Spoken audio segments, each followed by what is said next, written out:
नमस्कार साथियों, आपका बहुत बहुत स्वागत है संस्कृत अकेडमी में, जहां शिक्षा को बनाया जाता है सरल और समझने योग्य। पिछले कल हमने सीटेट पेपर 2 के सिलेबस के ऊपर डिस्कशन किया था। सभी उस वीडियो को एक बार देख ले, जिन्होंने नहीं देखा है लिंक डिस्क्रिप्शन में दिया हुआ है। आज हम शुरू कर रहे हैं सीटेट की तैयारी का एक महत्वपूर्ण विषय, सौरमंडल सोलर सिस्टम। तो चलिए बिना देरी किए करते हैं ज्ञान की इस अंतरिक्ष यात्रा की शुरुआत। पहले है सौरमंडल का परिचय। उन्हीं इम्पोर्टेंट पॉइंट के ऊपर बात करेंगे जो बार बार पूछे जाते हैं। आप सभी को पता ही होगा सौरमंडल के विषय के ऊपर। सौरमंडल क्या है? सौरमंडल सूर्य और उसके चारों ओर घूमने वाले ग्रहों, उपग्रहों, क्षुद्र ग्रहों और धूमकेतुओं का समूह है जो मिलकर सौरमंडल का निर्माण करते हैं। इसका एक केंद्र होता है और उस केंद्र में स्थित सूर्य है। सूर्य बहुत बड़ा है और अत्यधिक गर्म गैसों से बना है। सूर्य पृथ्वी से लगभग 15 करोड़ किलोमीटर दूर है। सूर्य के सबसे ज़्यादा निकट तारा प्रोक्सिमा सेंचुरी है। इसके प्रकाश की गति लगभग 3 लाख किलोमीटर प्रति सेकंड है।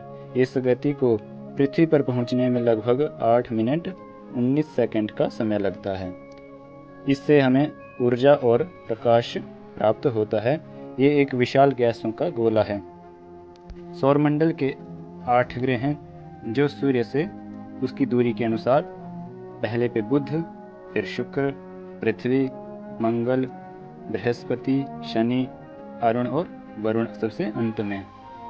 आइए इनका एक एक करके अध्ययन करते हैं। पहले है बुध मरकरी। बुध ग्रह सौरमंडल के 8 ग्रहों में सबसे छोटा और सूर्य के सबसे निकटतम है। इसका परिक्रमण लगभग 88 दिनों में होता है। इसका कोई भी उपग्रह नहीं है। दूसरे नंबर पर आता है शुक्र, वेन्यूज। शुक्र पृथ्वी का सबसे निकटतम और सौरमंडल का सबसे गर्म ग्रह है। शुक्र को ये नाम प्रेम और सुंदरता की देवी के नाम पर दिया गया। शुक्र ग्रह चंद्रमा के बाद रात के समय आकाश में सबसे अधिक चमकीला ग्रह है। इसे पृथ्वी की बहन भी कहा जाता है, क्योंकि शुक्र का द्रव्यमान व आकार पृथ्वी के आकार के लगभग बराबर है, इसलिए इसे पृथ्वी की बहन कहा जाता है। इसका कोई भी उपग्रह नहीं है। इसे भोर का तारा तथा सांझ का तारा भी कहा जाता है। इसके बाद तीसरे नंबर पर आती है हमारी पृथ्वी। पृथ्वी सूर्य की दूरी के हिसाब से तीसरा ग्रह है। आकार में पांचवा सबसे बड़ा ग्रह है। ये ध्रुवों के पास थोड़ी चपटी है। यही कारण है कि इसके आकार को भू आव कहा जाता है। पृथ्वी के पास केवल एक उपग्रह है जो है चंद्रमा, और अंतरिक्ष से देखने पर पृथ्वी नीले रंग की दिखाई देती है, क्योंकि इसकी 2/3 सतह पर पानी भरा है, इसलिए इसे नीला ग्रह भी कहा जाता है। पृथ्वी अपने अक्ष पर एक घूर्णन पूरा करने में 23 घंटे 56 मिनट और 4.9 सेकंड का समय लेती है। पृथ्वी अपने अक्ष पर लंबवत 23.5 डिग्री झुकी हुई है। इसके कारण इस पर विभिन्न प्रकार के मौसम आते जाते रहते हैं। पृथ्वी सूर्य की एक परिक्रमा में 365 दिन 6 घंटे 48 मिनट और 45.51 सेकंड में पूरा करती है। इसके बाद आता है मंगल। मंगल सौरमंडल में यह ग्रह दूसरा सबसे बड़ा ग्रह है। मंगल ग्रह की मिट्टी में लो ऑक्साइड पाया जाता है, जिसके कारण इसका रंग लाल दिखाई देता है। इसी कारण इसे लाल ग्रह भी कहा जाता है। मंगल ग्रह के 2 उपग्रह हैं, फोबोस और डीमोस। अगला है बृहस्पति ग्रह। बृहस्पति ग्रह आकार में हमारे सौरमंडल का सबसे बड़ा ग्रह है। ये अपने अक्ष पर सबसे अधिक तेजी से परिक्रमा करने वाला ग्रह है। ये मात्र 9 घंटे 56 मिनट में अपने अक्ष पर घूर्णन कर लेता है। इसके 67 उपग्रह हैं। और उसके बाद आता है शनि। शनि ग्रह हमारे सौरमंडल का दूसरा सबसे बड़ा ग्रह है। इसके चारों ओर वलय हैं। टाइटन शनि ग्रह का सबसे बड़ा उपग्रह है। इसके भी 62 उपग्रह हैं। अगला है अरुण, यूरेनस। यूरेनस ग्रह की खोज विलियम हर्शेल ने 1781 में की थी। इसे लेटा हुआ ग्रह भी कहा जाता है। इसके 27 उपग्रह हैं। उसके बाद है वरुण। वरुण ग्रह हमारे सौरमंडल का सूर्य से दूरी के अनुसार सबसे दूर का ग्रह है। ये सबसे ठंडा ग्रह है। इसके 14 उपग्रह हैं। फिर उपग्रह सैटेलाइट। उपग्रह कुछ आकाशीय पिंड अपने ग्रह की परिक्रमा करते हुए सूर्य की परिक्रमा करते हैं। अपने ग्रह की परिक्रमा करने के कारण इन्हें ही उपग्रह कहा जाता है। जैसे चंद्रमा पृथ्वी की परिक्रमा करता है, ये पृथ्वी का एकमात्र प्राकृतिक उपग्रह है।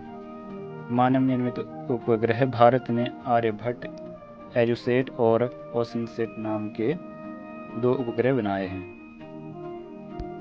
फिर आता है चंद्रमा। हमारी पृथ्वी के पास केवल एक ही उपग्रह है, जो है चंद्रमा।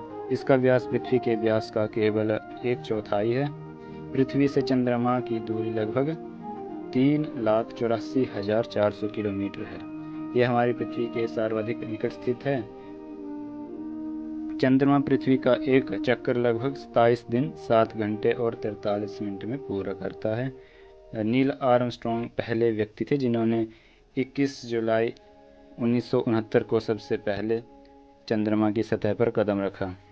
चंद्रमा का अपना कोई प्रकाश नहीं है। ये सूर्य के प्रकाश से प्रकाशित होता है और सूर्य के प्रकाश को परावर्तित करता है, जो हमारी पृथ्वी पर लगभग 1.25 में पहुंचता है।